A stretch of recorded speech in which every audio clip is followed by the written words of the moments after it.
Hey, what's up, everybody? This is Chris with Digital REM. Welcome back to Live at Lunch with Chris with Digital REM. That's REM. We are currently reading the Tools of Titans, and we're covering a chapter with Daymond John. Definitely somebody I follow. Actually started Fubu, so if you know of him, you know of him. So Daymond John, we're gonna cover that chapter. Before we hop into that, though, hopefully everybody had a great weekend. What did we do this weekend? We rested this weekend because rest is the most important thing, so you can be more productive the next week. So make sure you get your rest. With that being said, we're just dropping a consulting video about understanding your credit reporting, but understanding that you can request the original contract from your creditor. So if you have a collection agency, you can request the original contract that has your signature, and if they can't provide that original contract, then you have the right to have them pretty much remove that from your report. Like, you know, they can't prove it, you can't validate it. So that being said, that video of how to do that, not necessarily how to do that, but just introducing that theory, is available on Digital REM Consulting. Also, with that being said, if you are interested in learning more about that, make sure you go to digitalrem.com and get the credit management ebook. I am currently doing a revision of that ebook, currently working on that. So again, I just wanted to really be finely polished for the community. Also, with that being said, what else did we do? We did some website updates as far as the production side, and pretty much I'm hitting the ground running on Monday, so really don't have a lot of things in the fire right now, but again, this is Monday, so we about to put them in there. So let's go. All right, Daymond John. Daymond John is one of the investors on Shark Tank, a CEO, founder of Fubu, so on and so forth. You can read about him. I follow him on my IG, so you can find him on my IG if you're interested. Yeah, it's one of the people I follow on IG. All right. And his chapter is pretty short. He has one page, so we're just going to go over the one page and some of the things he highlights in his chapter. And let me slow down. Some of the things he highlights in his chapter. So that being said, if you go out there and start making noise and making sales, people will find you. Sales cure all. We can talk about how great your business plan is and how well you are going to do. You can make up your own opinions, but you cannot make up your own facts. Sales cure all. So essentially, at the end of the day, like, you might have, or let me just use my example. I might have a great idea about a company, but until the sales pour in to show that this is something that people want, then there's no validity to what we're offering. But not necessarily on Digital REM, I'm just speaking in general. Like, if we were to offer like some virtual reality, whatever, we have to find a market that we can sell to that proves that market is there for people who are interested in that product. So that's that. Pretty self-explanatory. Sales cure all. Just like people say, numbers don't lie. You know, numbers don't lie. All right, 5 days a week. I read my goals before I go to sleep and when I wake up. There are 10 goals around health, family, business, etc. with expiration dates, and I update them every 6 months. So again, this is something I do as well. Something you probably want to look into doing also. But again, it's kind of like in the previous chapters, just building that affirmation, like being intentional about what you're trying to do and writing that down and then putting it into the universe. I really think, again, a lot of this stuff is self-explanatory. Explanatory, maybe just for me, but hopefully it's easy to grasp for you as well.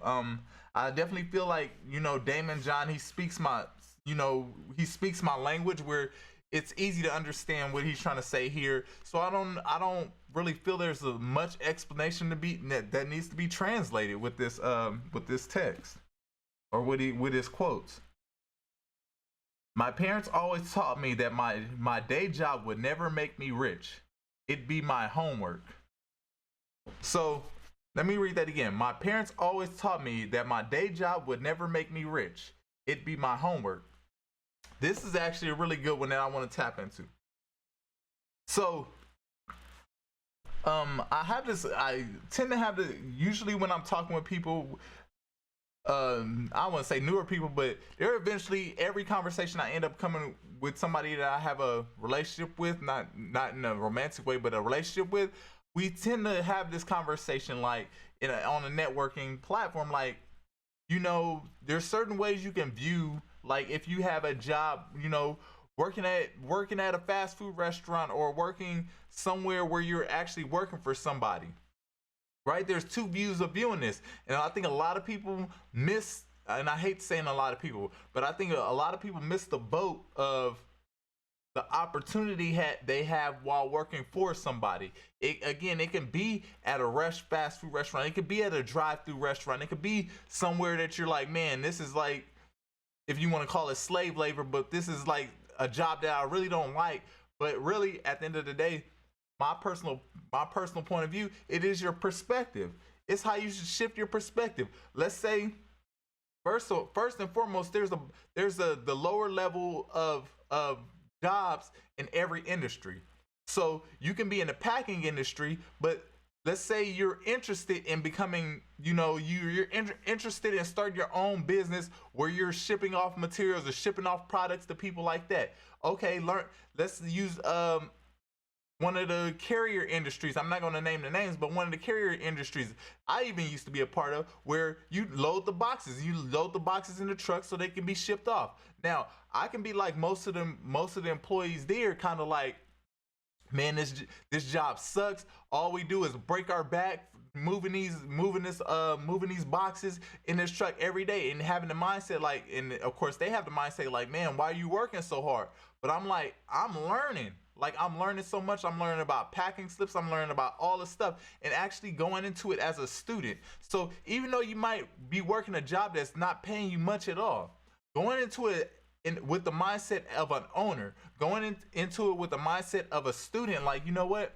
I'm going to learn the ins and outs. Let's say if you work at a restaurant, like I said before, you work at a restaurant, learn how to run, even though it isn't your job to do the management or anything like that, learn the ins and outs of that whole process, learn the ins and outs of that whole business. Because one day, more than likely, you can own your own franchise. You can own your own. So then when you look to hire a manager and look to hire a cook and all this stuff, you already know what to look for, because you've been in the trenches actually working those roles. I think a lot of people overlook this, because even in my industry, you have to learn a lot of the design stuff by being hands-on. You can't just go straight to the top and start to manage people, because if you don't even know how to do the task, how will you manage anybody else to do the task? How can you be a boss, a owner, or anything else if you don't know what to even ask for? So being able to put, I want to say put your pride aside, but go through the process. Start at the bottom. Start with learning through the process, and learning how to be more efficient in those processes. So when you get to the place where now you're managing or you're owning your own company, you know what to look for. You already set processes up that can be recreated across the board. You set processes up that can be recreated to help your business run efficiently. So again, you have to go through the process. A lot of it feels like this day and age, a lot of people want to skip the process. Definitely don't. When you're in high school, don't look down on those entry level jobs. Like, look at those as opportunities to do homework on a company. And the best thing you can do is at least work for a company that you can envision yourself owning, like something like that, because now you're going into it with the mindset like, okay, I'm gonna learn how they do their books. I'm gonna learn how they do their HR. I'm gonna learn how they do their project management, or how they their onboarding process, or how they're finding their hires. Like, all these different things you can learn and get paid while learning it. So again, that's an education within itself. Not only are you getting experience, but then you're also learning hands-on how to, you're getting experience, but learning hands-on how to actually run a business. So I look at it like this: either you can pay for school to teach you in a book, or you can get paid to be taught at a job. You know, you could do both, but I'm saying if you have the strategy in mind, like I could get paid while they're teaching me instead of let me take out loans and get and learn through a book and I'm not getting paid. I mean, you just really have to weigh your options here as far as what you're trying to do. Now, if you're trying to be a doctor or something like that, definitely you have to go to school route. You have to go to school route. But if you want to own a franchise or own a restaurant or something like that, it's more beneficial to you instead of going to school to get a business degree or something like that. It's more beneficial to you to just go work for a restaurant, learn the ins and outs of that restaurant, stack your money up, and then open your own restaurant. Again, it's a lot of things like you really have to I feel like our culture pushes school college after high school, but sometimes it's like you really have to sit down with yourself and figure out what you want to do, because sometimes college isn't the best way to approach it. College isn't the answer all the time. Sometimes if you're trying to do this thing, college won't answer that. College will give you books to read and stuff like that and put you in debt, but it won't give you what you need to do this thing over here. So you really have to sit down and think definitely during your high school years, like what do you really want to do? I went long-winded on that, but we're gonna continue on, right? So I'm gonna read that one more time though. My parents always taught me that my day job would never make me rich. It'd be my homework. So again, your day job is your homework. Study them. That's a business. Study that business. Learn that business. Then become that business. Become that. Right? Let's go on to the next one. I don't care if you're my brother. I don't care if you're my brother. If we go play football, I'm going to try to crack your head open. It doesn't mean that I don't love you. It doesn't mean that I don't respect you. So again, I think this really just goes into his competitive nature. Like when it comes to business or excelling, like that competitiveness drives each other. Like, of course, he's saying, I love you regardless. And you know, if you really need help or anything like that, I'm gonna be there for you. You are my family, you are my brother, you are, you know, but on the same token, like he's basically like, I'm out here to get it and I'm out here to compete. You know what I'm saying? And I'm going to be the best. I naturally think of when he's like, he says football, but I naturally think of like, I think basketball more, because basketball is a little less physical, right? But even if you play your brother in basketball, you know, y'all are competing. It ain't no, you know, at the end of the day, after the game is over, y'all still love each other, like, you know, and y'all still gonna look out for each other. But when it comes down to the game, y'all are competing. And the game being business. When it comes down to the game, it's a competition. Now, with that being said, it's ideal to work together as a team. It's definitely ideal to do that. But with the same mentality, like you're trying to push yourself and trying to push them and push them and push you to push them, and y'all pushing each other. Just like if you're in practice. Like if y'all are practicing together, y'all shouldn't just go, you know, half, you know, 3/4 speed or half speed, right? If you're gonna push each other, if y'all gonna push each other to go to the championship or whatever, in practice, y'all need to be going 100%.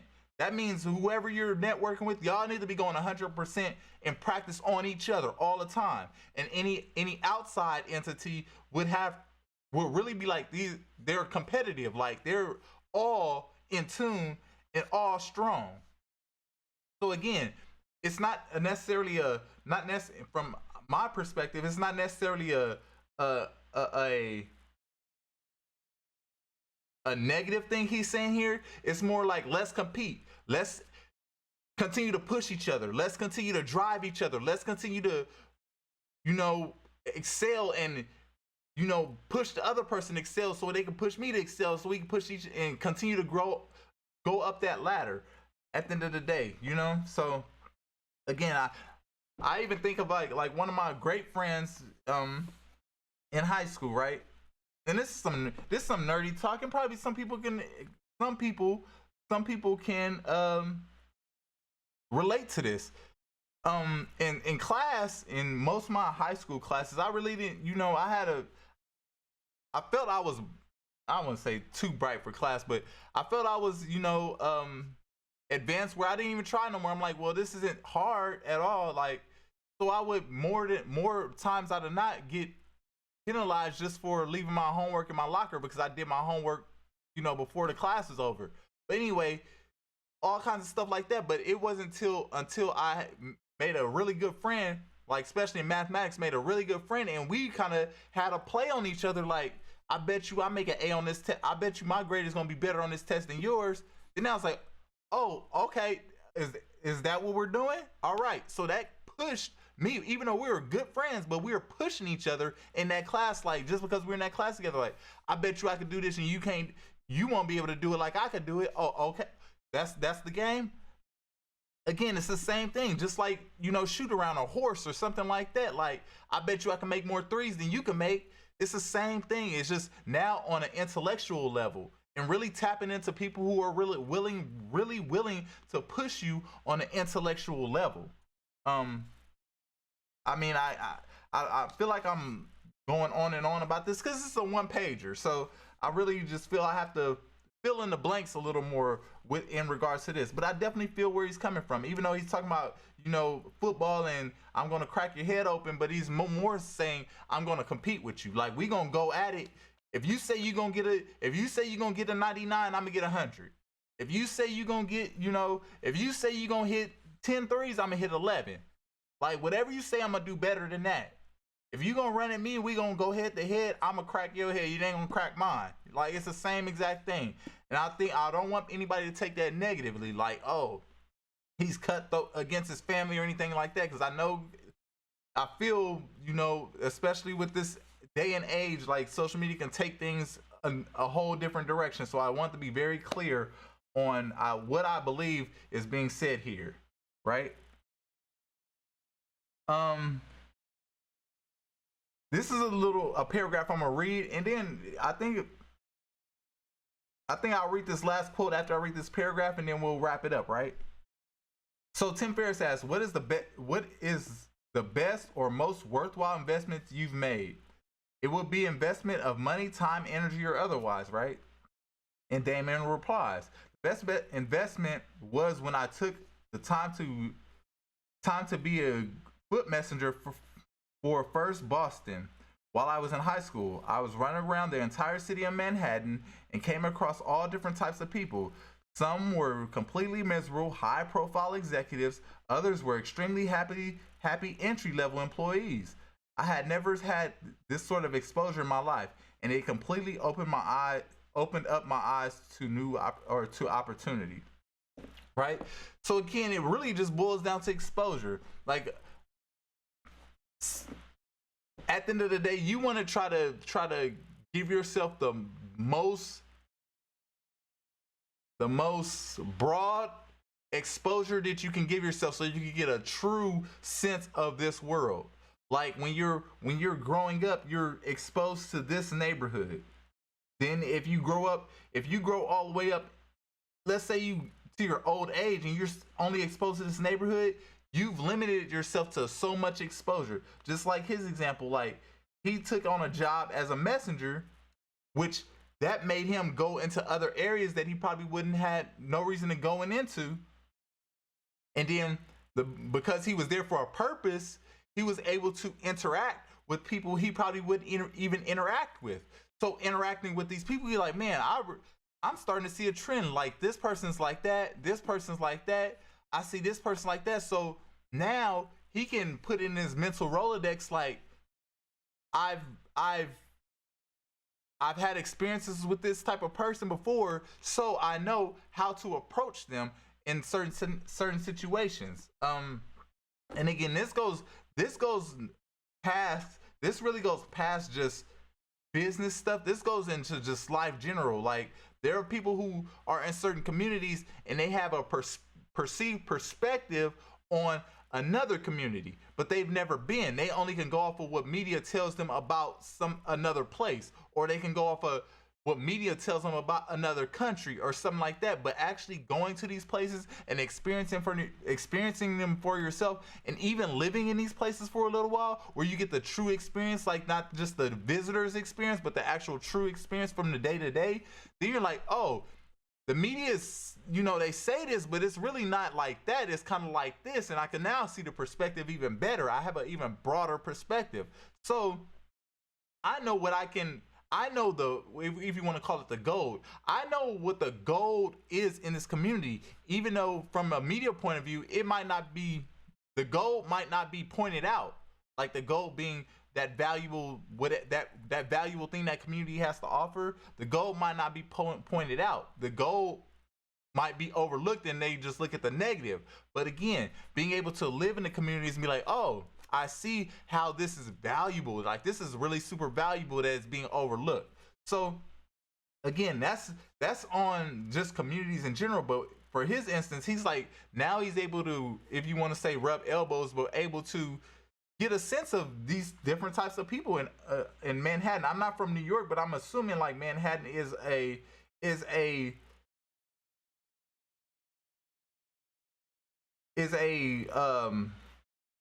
I don't know, upper echelon, I guess you could say, part of town, like a Beverly Hills of New York. I don't know. That's what I assume. But again, it's kind of like being able to expose yourself with these people, and then you could kind of get a feel for their mindset and what inspires them, and learn from them. So at the end of the day, that's really what you want to get to, where you can learn from other people and expose yourself to other people and in different types of environments, and really just get a worldly view of everything. Let's just go on to the next quote. Before we go on to the next quote, so again, I want to highlight, just like we said before, he was a what did he say, a messenger, a foot messenger, somebody who brings mail. Like, he was a foot messenger. Again, back to the previous example, like those day jobs, those small jobs, they're homework. You do your homework. So being a foot messenger, he's doing homework on the people he's delivering to. Like, oh, I see, and might even ask him a question like, what do you do? Like, what is it that you do? Oh, I'm giving an example, but I'm into commercial real estate or something like that. So if that person plants that seed in him by just asking that question, like, what do you do? Then he can probably go home and do research, like, what is commercial real estate? What is that? How do you get into that? So again, but if you stayed in this community and never exposed yourself to people who are into commercial real estate, then you wouldn't even know to ask those types of questions, and then have that snowball effect on information that you could have been granted access to by limiting yourself, exposure, right? So yeah, so that being said, let's just read this last quote and then wrap it up. Money is a great servant but a horrible master.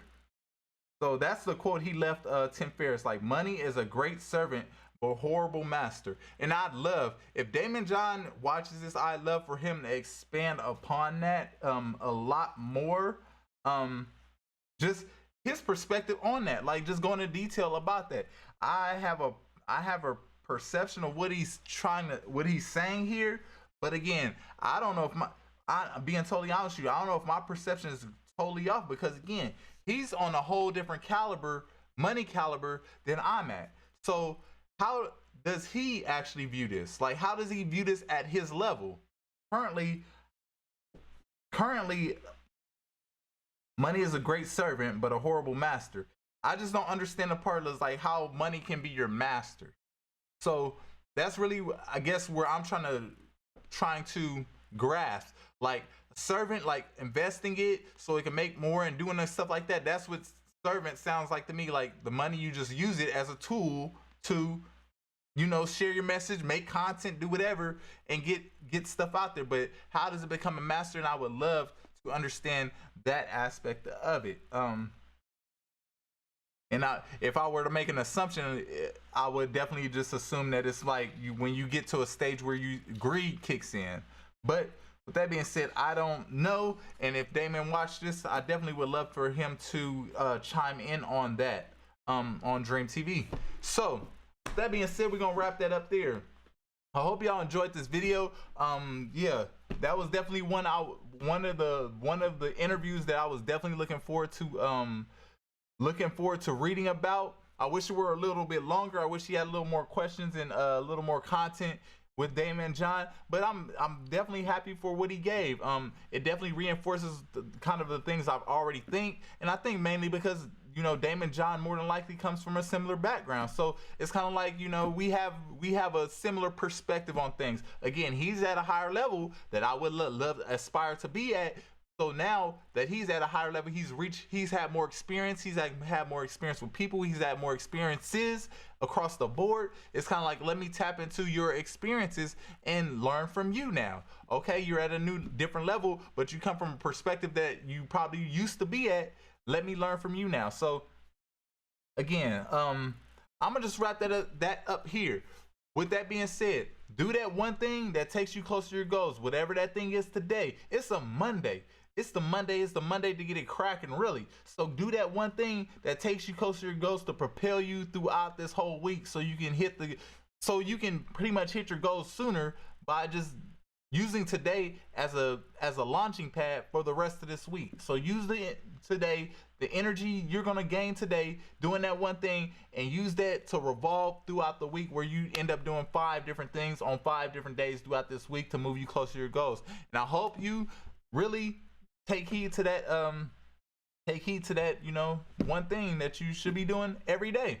Again, it doesn't have to be an action like, you know, doing business wise, but it can be simply, you know, mending a relationship with somebody, or, you know, spending time with somebody, or, you know, visiting somebody. So again, with that being said, I hope you have a blessed day, and all of y'all take care. Thank you for tuning in at digitalrem.com, and hey, see you tomorrow live at lunch. Later, y'all. Peace.